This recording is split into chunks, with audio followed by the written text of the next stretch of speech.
È terminata con il risultato di 4-3 la sfida tra Salemiri e Pioppo, seguivano il capitano della squadra di casa Giuseppe Rappa. Ti chiediamo subito un giudizio sulla partita e poi un pensiero sulla tua prestazione.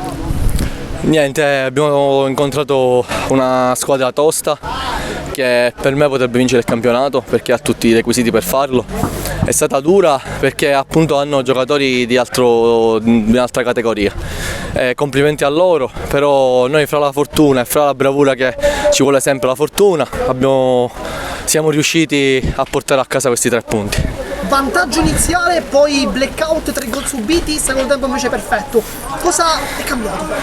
È cambiato che abbiamo messo più rabbia, più grinta e più cuore, perché ogni volta noi dobbiamo subire per rialzarci di nuovo, perché se non subiamo non reagiamo.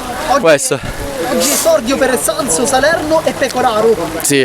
Vedi il loro arrivo in squadra e oggi quanto sono stati importanti? Ma sono stati importantissimi perché hanno messo esperienza, sacrificio pure loro, e ora andremo in trasferta e quindi ci saranno ancora più utili questi giocatori nuovi, diciamo, va.